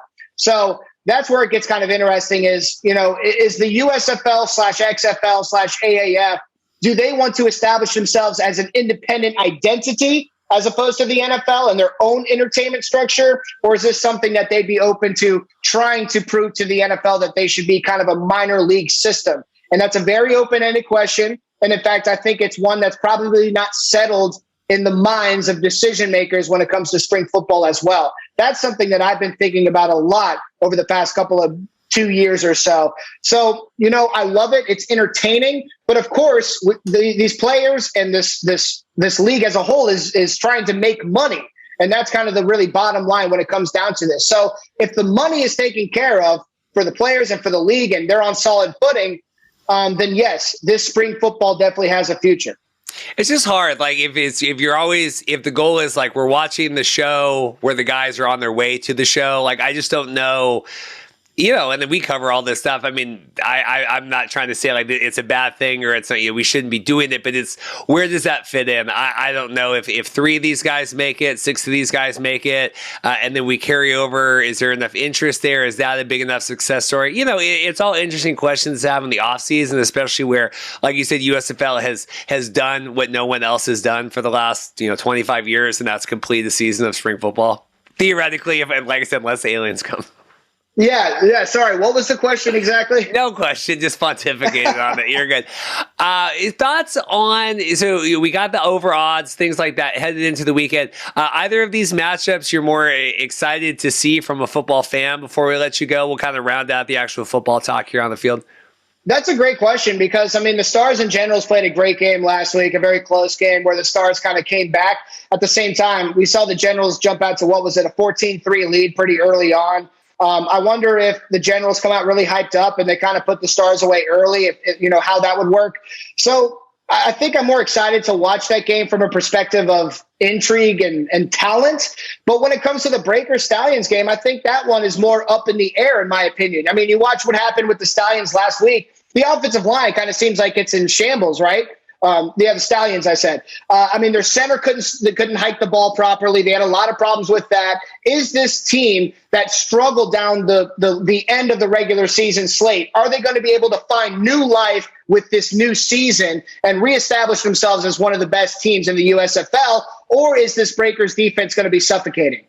It's just hard. Like it's a long season for the amount of roster size they have. These guys get banged up, and we talked, and obviously they added the additional slots kind of midway through. But it's a long way to have kept yourself healthy now to make it to the playoffs and get these kind of last 2 hurdles here of this weekend and next. Yeah, absolutely. I totally agree. And in fact, a mutual friend of mine was the former center of the Tampa Bay Bandits, and he has a radio show here in Nashville, Tennessee. And I listen to him talk about the USFL a lot. And he actually believes that the 2 best teams in the USFL are playing this weekend against each other in the Philadelphia Stars. I just blanked on the New Jersey Generals, of course. He believes those are the 2 best teams in the USFL as opposed to the Stallions and the Breakers. So that might be true. And I think that kind of leaves a level of intrigue when it comes to coming into this weekend. But you're right, man. The roster size, teams have had to make difficult decisions all year long when it comes to cutting players, injured reserve, injuries, things like that. when it comes to some of their talent. And, we really have to kind of parse over those injury reports to see if these four teams are healthy coming into Saturday. So is that Bruno? Are you friends with Bruno? Mutual friends. Yeah, I haven't talked to him firsthand, but I did a radio show with his radio partner when he was in Birmingham, actually. So I kind of sat in his chair for a couple of weeks talking ball instead of him out on the Nashville airways. But he seems like a great dude. He's a fun guy. He was an interesting perspective too, because he kind of came into this league. It really didn't seem like, of course, I don't want to speak for him, but it didn't sound like he's out there to, make the jump to the NFL. He just loves playing football. And I think a lot of other players in the USFL felt that way as well. While on the other hand, there's a lot of guys that are trying to show that they deserve to be up on the next level. So really interesting league just in general, and all the player stories, as you mentioned, definitely brings a level of intrigue to this league as well. Yeah, it's interesting. Yeah, Bruno's part of that St. Louis with the XFL. So we're not quite in that world with the St. Louis guys. I know Bruno's like a demigod over there. They love Bruno and all that stuff. Final thoughts before I let you go. I appreciate your time today coming on. Thoughts on the weekend, thoughts on USFL championship, anything you got? I'm excited, man, because as I mentioned, I think that these are the four best teams that they could have fielded for the playoffs. So because of that, it definitely makes me want to watch it more. And on top of that, I want to see what the atmosphere in Canton is like, because I know that the USFL has probably been working very hard behind the scenes to make sure that they can put as many people into the stands as possible. So, I'm looking forward to a weekend of celebrating football, celebrating a spring league that was able to pull off a successful season, and hopefully we get some high quality play as well, because I think that's going to be very important moving forward into this first off season and right into that next USFL season. If these four teams and these two games can put together their best product in Canton for the playoffs, that could bring some people in. So keep an eye on that storyline. Yeah, I think it's good. I think these playoffs, these are, like you said, these are the best four teams. These are two good matchups. We didn't have any weird fluky, someone backdoored in that didn't, it's hard to do that when you only have four teams making it, but it is the four best. It's the four we expected. And I think it should be good. I hope that they deliver, and I hope it'd be fascinating to see the TV ratings and then the attendance in the stands. I think there'll be lots of discussion next week. Me too, man. I'm excited for it. Thank you so much for your time coming on today with CBS Sports, everything else. Appreciate you putting up with my nonsense on the show here. Thank you so much. Absolutely. It was a lot of fun. Thanks for having me on. Well, I am excited today as I podcast outside of my normal abode here. We have JJ Adams with Postmedia with the Vancouver Sun and Vancouver Province on. This has been a long time coming. I've worked very hard on this, but that's because I value you and your opinion. JJ, how are you today? I'm good. I appreciate your efforts. You have to understand something. I have two young children, so my brain is about the consistency of pudding, or my brain is the consistency of someone who's been in Vegas for like 3 days. So I tend to kind of let some things slip through the cracks. So I'm glad you persevered, and we finally got a chance to chat. This is good. See, I'm on the Flamingo Las Vegas Wi-Fi right now. So if anything doesn't look or sound as it normally would, but I think it'll be okay. We talked for a few minutes here before we got on. So first off, we're getting into week 3. I have my BC Lions. We're going to talk all BC Argos and all that, but just general, okay, we're in CFL 2022 week 3. Like, how are we feeling so far going into the season? Well, when all the labor dispute happened, I was very, very worried for this league. I was very worried. I don't think they could have handled an extended work stoppage. So I'm glad that deal got done. And in the first couple weeks of the season, we've actually seen what the CFL can offer. And it's been some really, really entertaining football, some CFL type games, games coming down to the wire. It's been great to see. It's exciting to have football back. I'm glad to have football back in my life on my beat. So it's been a good couple weeks for the CFL. Yeah, because obviously you cover all sorts of sports news. Is CFL something you enjoy covering? Is that you're excited when that comes back around? You're able to put on that sports beat. Yes, absolutely. I mean, the nature of my business these days is fewer staff, fewer bodies, more things to cover. So, I basically in Vancouver, I cover anything that is not the Vancouver Canucks. and I'm very happy for that because that is a really toxic fan base to deal with. But football, I love football. Soccer is my other beat, the football. But I love covering football. My team, actually down there in my team's town right now, the Las Vegas Raiders. They're my NFL team, but I really enjoy the 3-down game, and I really enjoy Lions games. And the last week at BC Place was probably the best time I've had covering a game in that dome for 3 years at least. It was really fun, exciting atmosphere, and it was nice to watch some football again. Well, and I don't think it should be remiss. You have the ability to cover this, right? We just saw Terry Jones last week, right? Relieved, his position. So you still need to have these local beat reporters doing this and promoting that, right, with the various papers to still make that a priority to cover the CFL. We can't take that for granted, but you have someone like you that's talented, that's going to go in and cover and spend the time that needs to be done to cover those teams. Yeah, it's interesting now. It used to be a really competitive and cutthroat environment as a writer. People were very protective of sources, who they talked to, what they heard. But now, as the pool of reporters has shrunk, it's a lot more of a collaborative effort. People really willing to help somebody out in another city. I'll help a guy out in Hamilton. He'll help me out, and someone else will help me out in Toronto. So that's kind of the good thing about the industry now. Is it's a far more unified and friendly place. Whereas I don't know if it was as helpful back in the day. But yeah, like you said, Terry Jones, one of the longtime writers in this league, things happen and fewer bodies. But the good thing is I get to kind of choose what I cover, within a margin of error, things that need to be covered. So if I want to do all Lions all week, I kind of have that option. And sometimes you see that. So that's kind of the good thing about my industry as it's going through its death throes. I spent a long time. I worked in local news, and I was down in Bakersfield, California, and I did. I understand we weren't on the paper side, but definitely the challenges of local news. I think with the CFL season so far, we had the blowout, right? BC, and I want to get your thoughts right on the BC Edmonton game last week with Hamilton, Calgary, right? Had that big comeback. Each week has kind of had at least one marquee game that's like, oh yeah, that was the one where Calgary was down 27 points or whatever, and came back and scored. Argos Lions looks like it's going to be the highlight this weekend. What you said, it was out of control in that building 2 weeks ago, a Saturday for BC. What was that like being there and covering kind of the beginning of this hopeful resurgence of the Lions? Well, for the first time, my covering the team, they had the upper deck open, and that hadn't happened, I think, since 2014. It had been like 8 years, close to a decade since they'd gotten that many people in. And I think that's kind of a testament to the job that Amar Doman is doing as the new owner. He's really injected a lot of life, a lot of excitement, a lot of effort into kind of resurrecting the franchise. And that first opening game was great.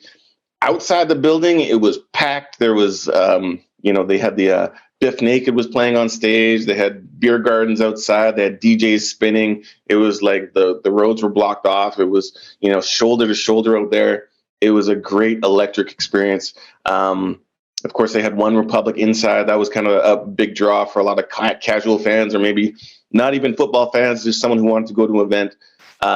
So that was a big draw, and they had 34,000 people in there. BC Place has been notorious.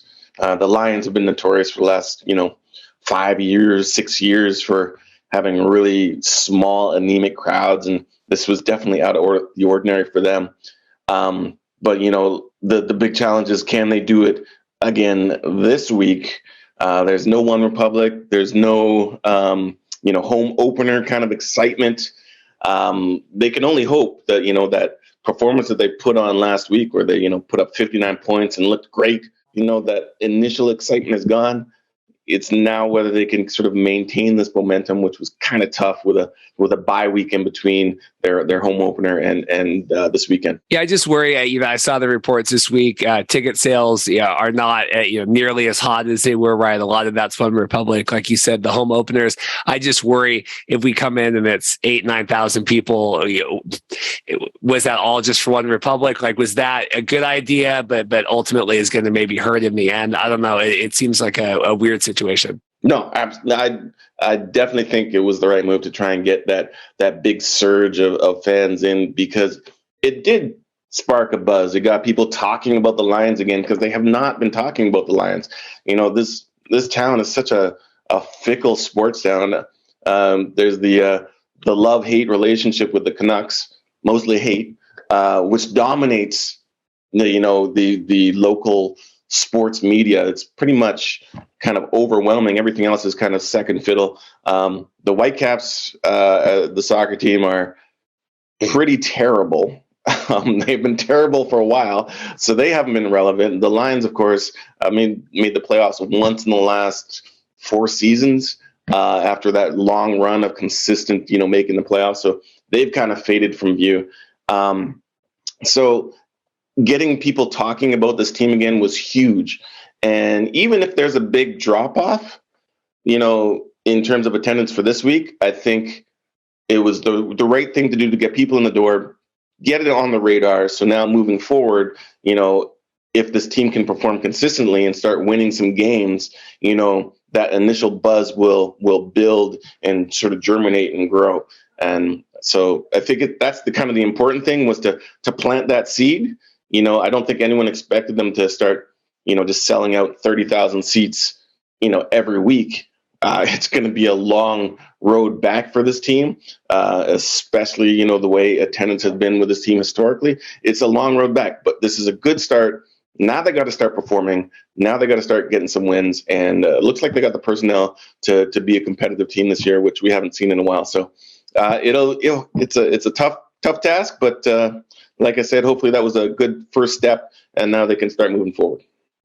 I want to get your thoughts on Rourke and everybody else. Do you feel like them doing the concert, everyone coming in, you're in the local media there, it's back at least in the radar of people you're talking to, that helped kind of put that seed back that way? A lot of people don't want to spend their time, in a dome, on the weekend, or spend their Friday nights when they could be on a patio somewhere. So it's going to be a tough nut to crack.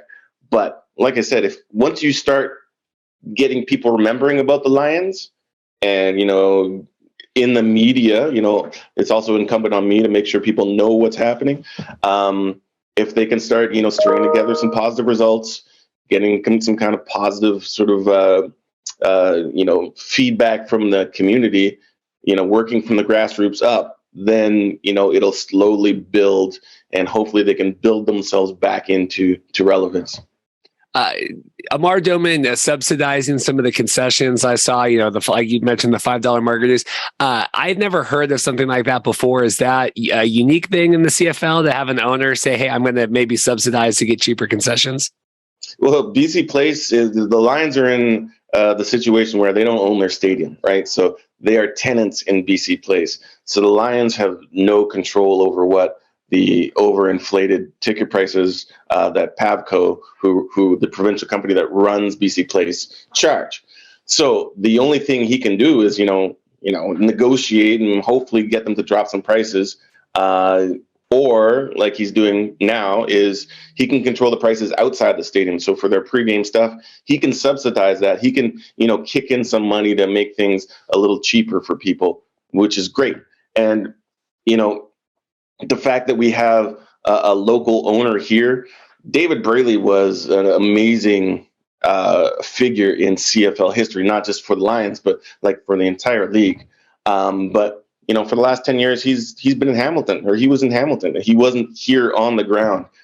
Amar Doman is here on the ground. His kids play flag football in North Van. He is boots on the ground. He's out there on the weekends, shaking hands, handing out hats, scarves, jerseys, shirts, whatever. The North Shore Football League, they have a partnership where their weekly MVPs get Lions swag. So they're trying to rebuild the fan base from that younger generation, get them back inside the stadium, and hopefully those guys, turn into those longtime fans, which have kind of, dissipated over the years.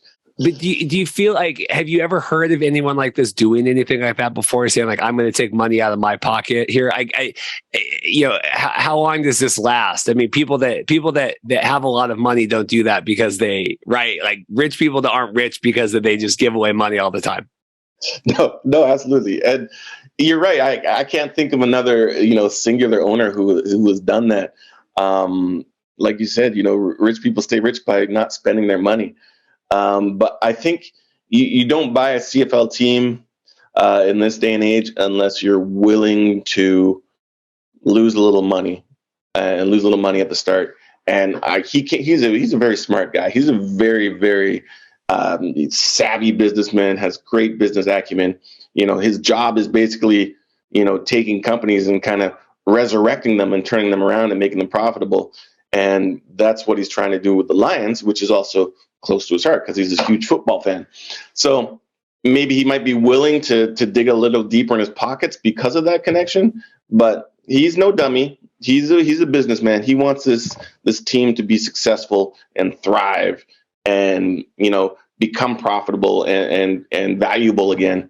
And he knows it's going to take some time, and it's going to take a lot of effort, a lot of time, and a lot of money.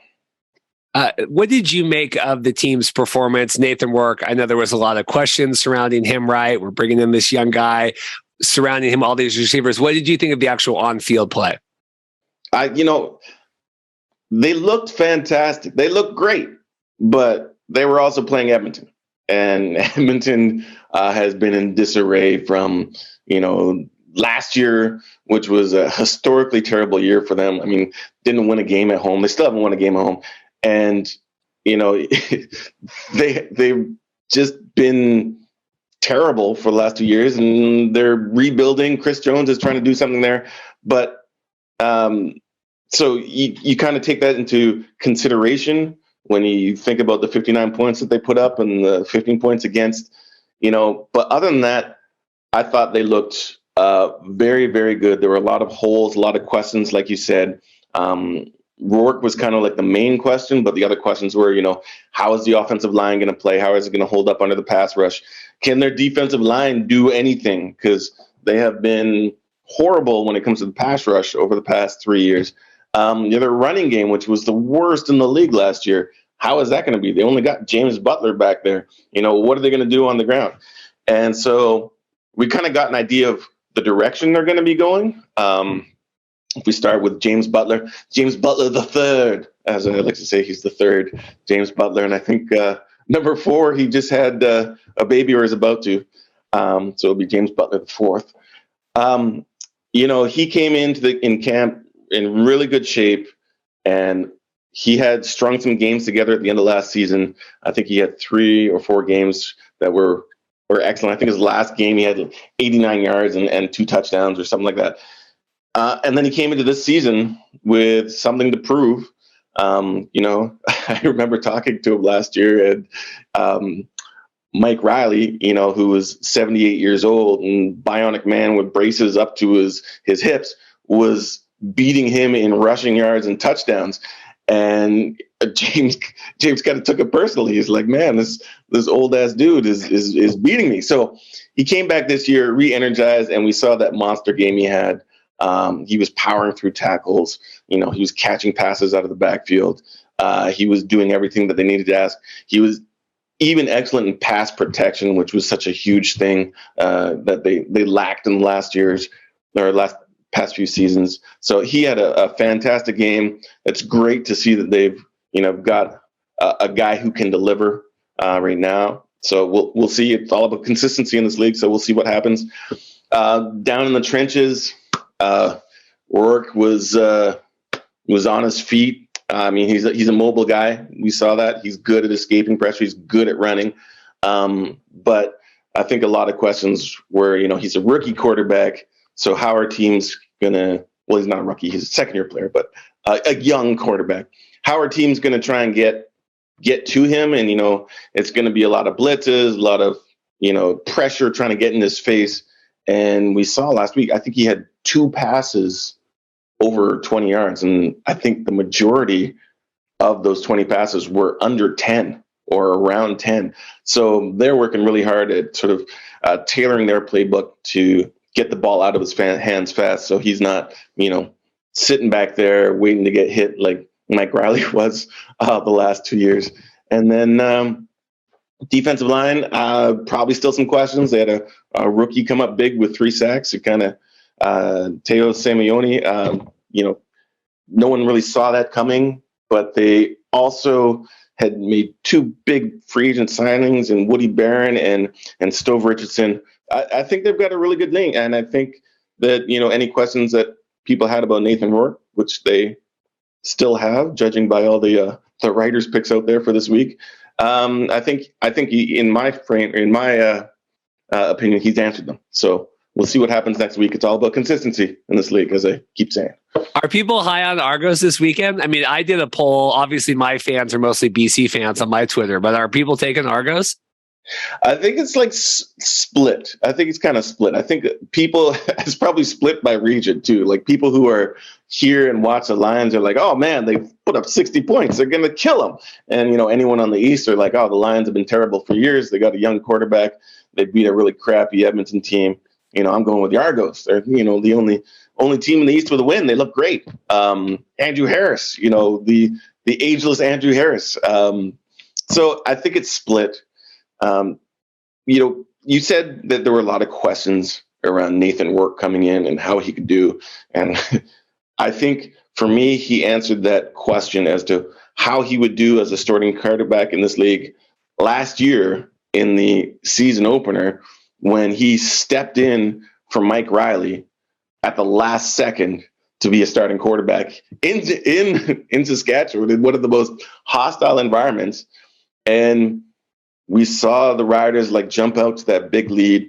He threw a pick 6, and then this was the time that I knew he was going to be okay. I think it was the next series or the series after he threw that pick 6. He hit Lucky Whitehead for 77 yards and touchdown down the sideline. He stayed calm. He stayed poised. And the biggest thing a quarterback can have in this league is not his legs, not his arm. It's his mind. And he stayed calm, he stayed poised, went through his progressions, and bounced back. So that's when I knew he was going to be all right in this league, regardless of what he did last week, which was phenomenal. Yeah, in retrospect, with Edmonton losing again last weekend, I feel less good about the win in BC Place than I did 2 weeks ago. You know what I mean? I was very high that Saturday night. We're going to the Grey Cup. We all were. We were like, man, he's looking at the standings now. And the Lions are second in scoring in the league, and they've only played 1 game. I mean, you can't help but feel that optimism because it's been so long since, there's been a lot of optimism around this team. I'm bullish. I'm bullish. I don't know if it's Grey Cup, but I think this is definitely a playoff team. I think this is definitely a team that could make some noise in the playoffs.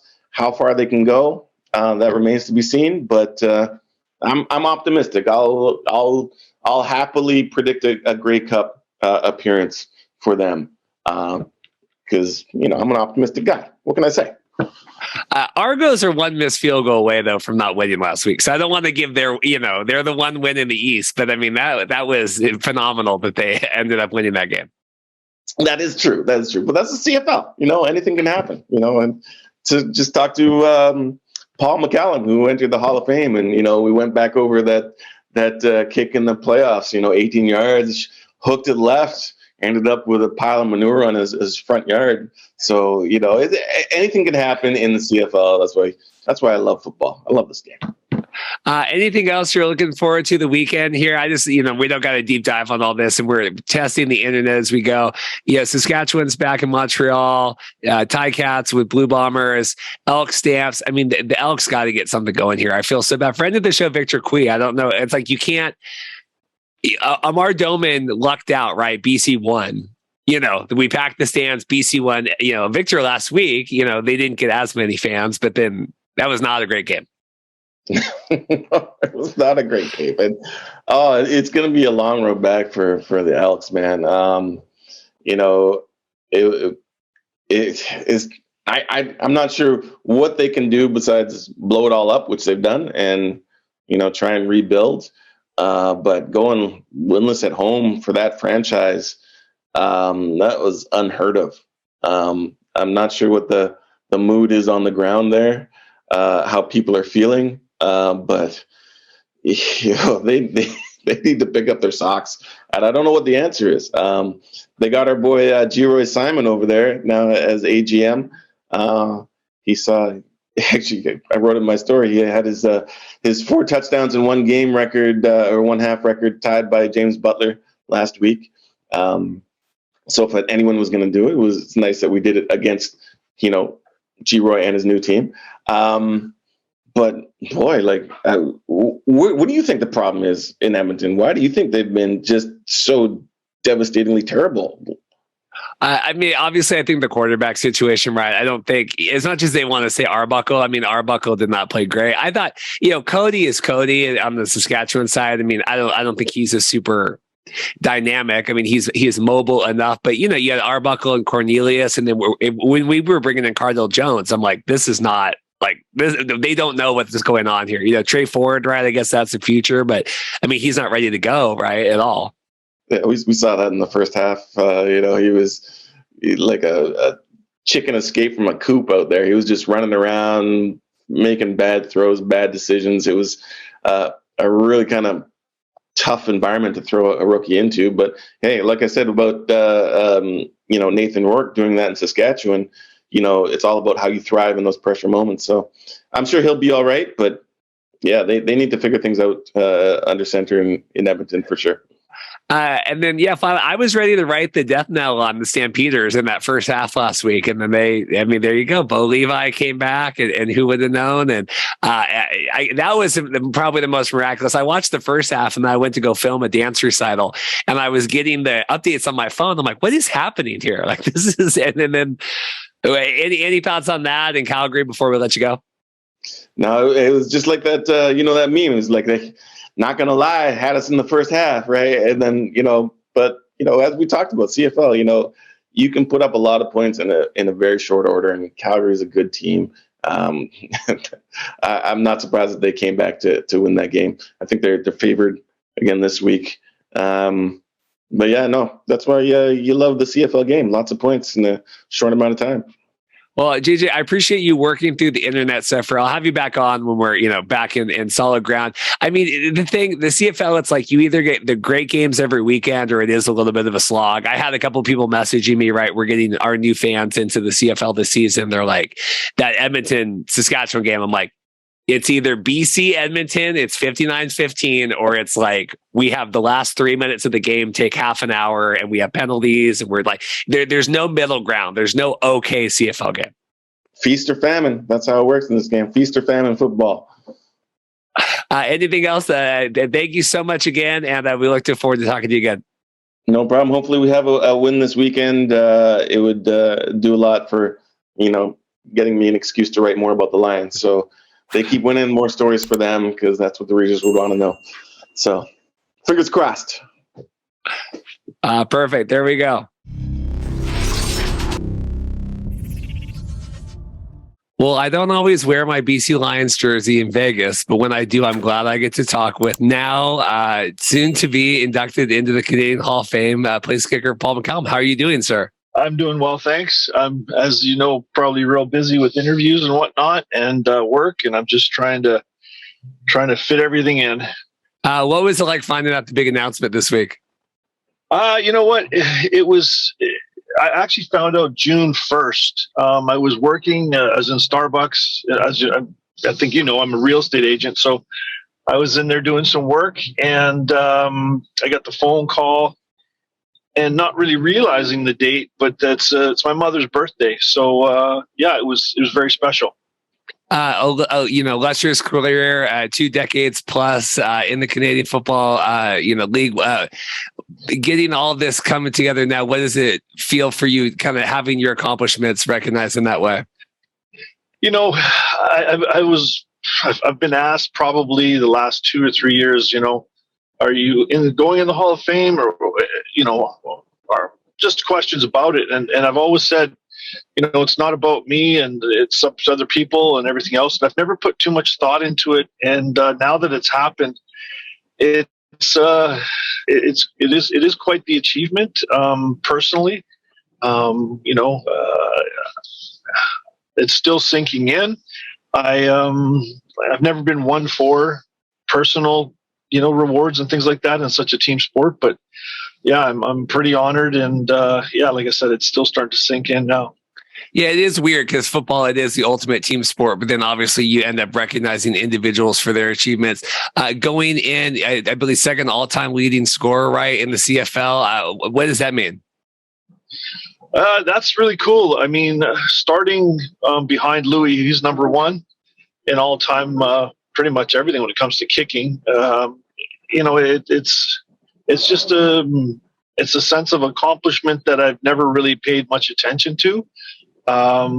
People had asked me previously how many points. I said, I don't know. All I know is I've got over 3,000 like Lou. I mean, details like that, I've never been one for it, but now I'm starting to, go back and look at my numbers and seeing how they are, and it's just pretty cool. Pretty cool. Getting to share it with family and friends. What has it been like for you getting to tell them about everything? Well, yeah, it was pretty awesome. I explained how I was told to my dad, and he got quite emotional as well because of my mom passing and she's being such a huge supporter of mine, and it's just unfortunate that she's not here. But yeah, everyone, I've got relatives all over the world, and everyone's been sending me messages and congratulations, and it's been pretty awesome. My kids are pretty excited as well. We've had you on the show before, but just the longevity of your career, right? 23, 24 years involved in the Canadian Football League. What is it? I mean, to have so much time invested in something, whatever it is, especially sports and especially the Canadian Football League.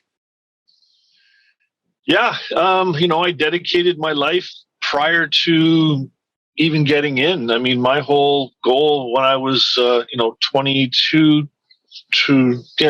to 22, my work, everything was football, working out. My job was scheduled around Lions practices when I was like a junior player. So I was getting up at 5, driving disabled people around, and getting off so I could go practice with the Lions, and I'd be practicing at night with my junior team. And so that's just everything I did. I put in a lot of time, effort, and work, and it paid off.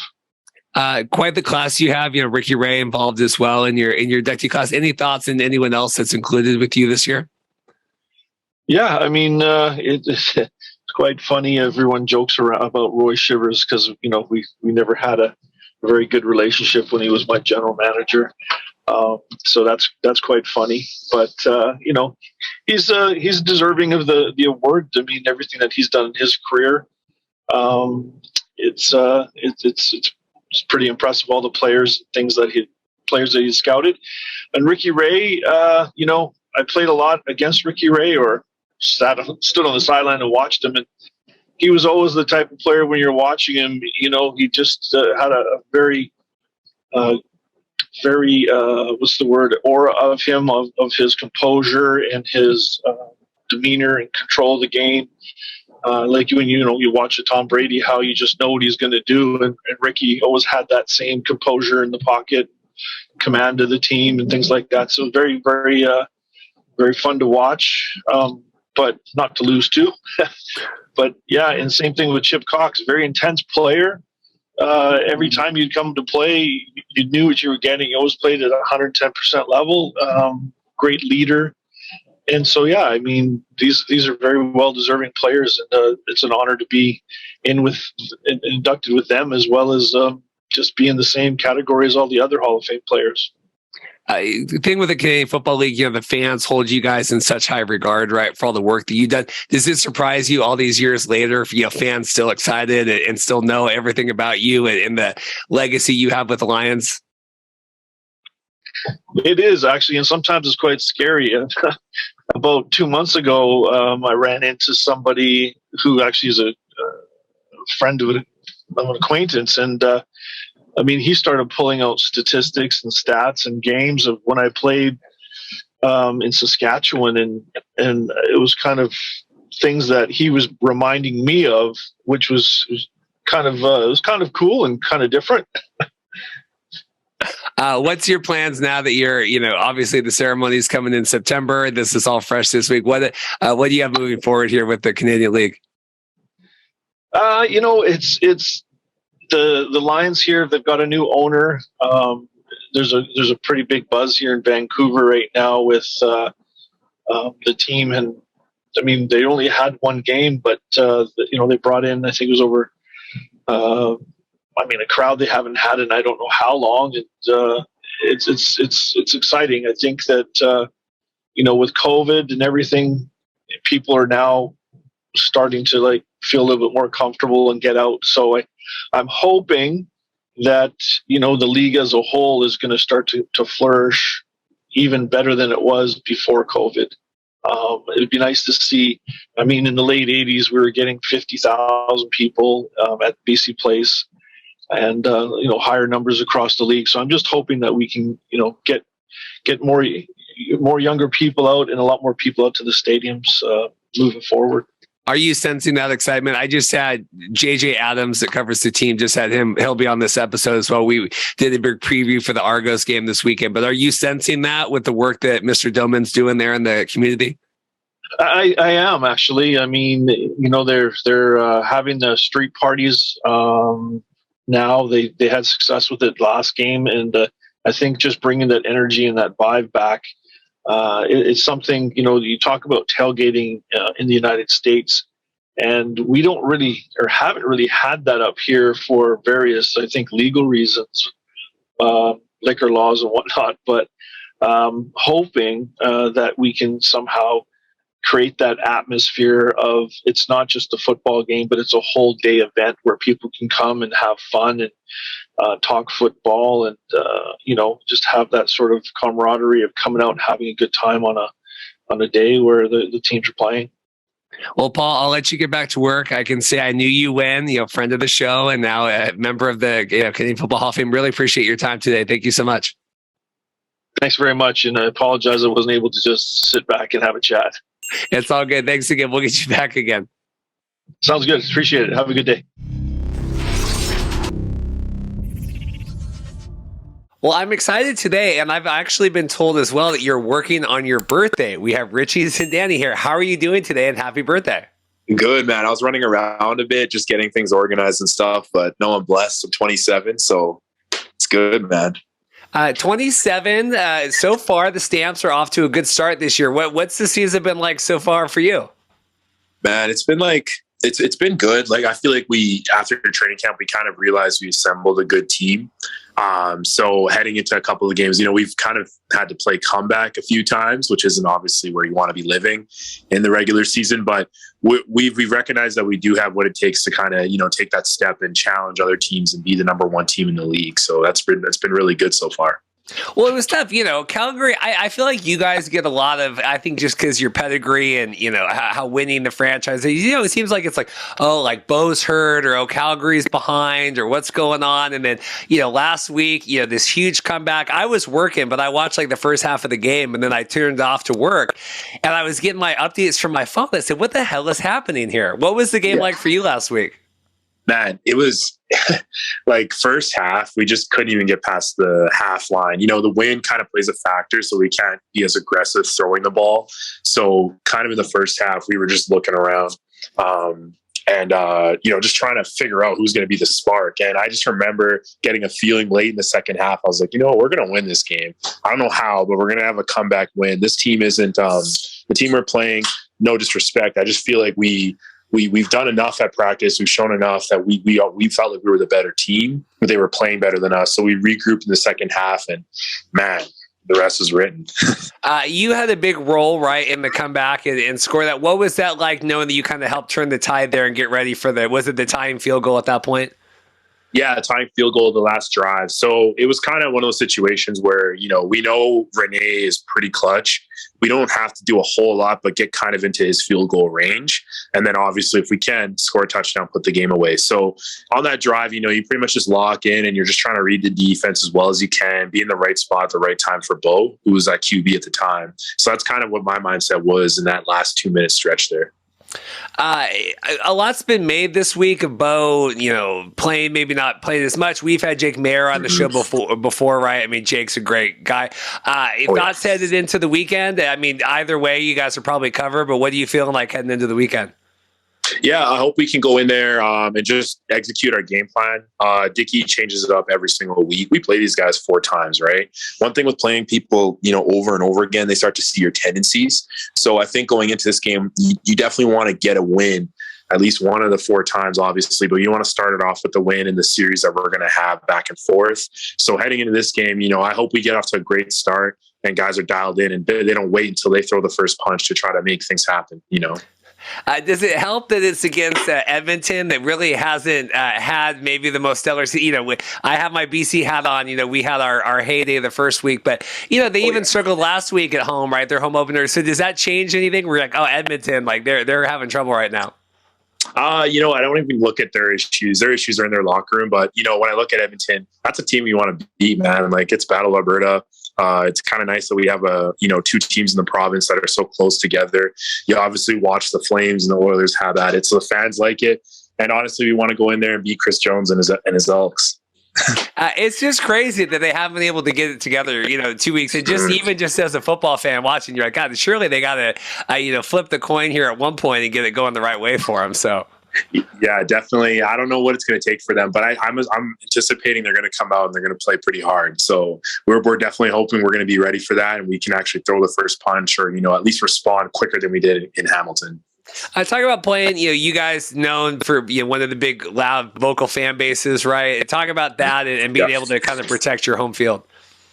Yeah, like I think playing here, the fans, they come out, they're pretty loud. And, we kind of have that, it's kind of that label on us. We're usually the team that pushes the West a bit or tries to at least contest whoever's the top dog in the West.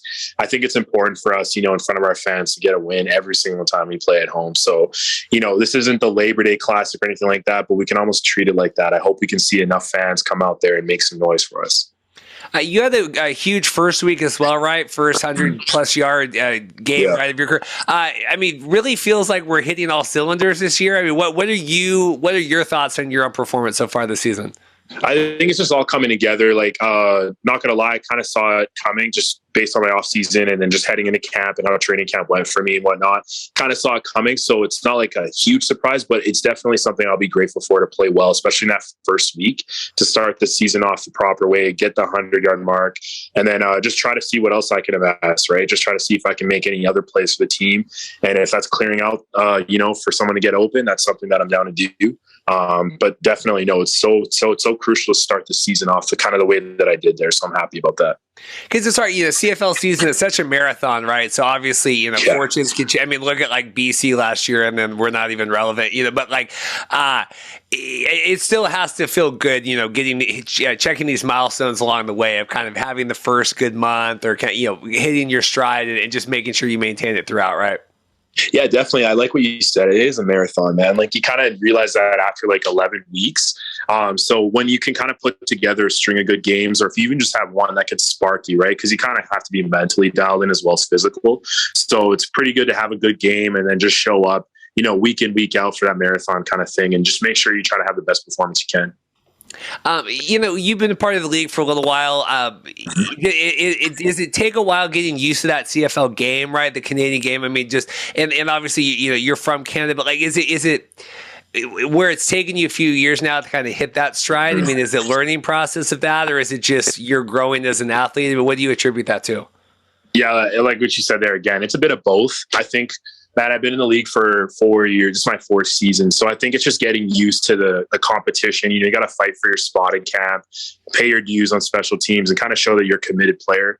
And for me, it's just learning the system. Sometimes I do think, being a part of Dave Dickinson's offense, it's kind of learning, the whole concepts and whatnot. So I think when I was younger, it took me a little bit of time to kind of grasp that. So I think now I'm at a point where I'm just confident. Like you said, I spent some years in this league. Now I'm a veteran. It's all coming pretty quickly now for me. Is it pressure, the staff you guys have surrounded you? I'm always curious that it's talking this Calgary Red Legacy and Dickinson, all the kind of support staff, top to bottom, like holding yourself accountable to kind of like live up to their expectations? Not really. I think they kind of, they don't really put too much pressure on us. They kind of, like it's pro football, right? So if you're not making the plays, they'll just find someone else to do that for you. So I think that's the pressure that you can kind of put on yourself. But as far as, them getting honest, it's just little things. If we get lazy or if there's just certain things that we're not quite understanding, that's the only time they kind of put pressure on us. But no, it's been pretty smooth sailing. Like I said, they'll just replace you if you're not good enough or if you're not figuring it out. It's your birthday today, obviously, in season here. What are your big plans tonight to celebrate? Are you able to do anything fun here before the big game? I don't normally like to do anything before, just like game, even like 48 hours out. So I think I'll probably just hang out, get some food with some of the teammates, get to know them a bit, right? Because things kind of happen fast after training camp. So it's kind of nice to just sit down, especially on like a celebratory night. It's my birthday, right? So it'll be kind of nice to kind of just laugh with the guys and just get to see them and get to know them a little more. Well, happy birthday. I appreciate Max making you work and putting this together here for them. I hope you are able to go get some dinner, and we're wishing you, but I have my Edmonton shirt on, but I have a love-hate relationship with them. So I have my Calgary's been really good to us. So we have my heart is in your corner this week, and I hope you guys have a great game. That's damn hilarious. Okay, appreciate that, man. Thank you. Awesome. Have a good night. Yeah, catch you, Reed. Bye.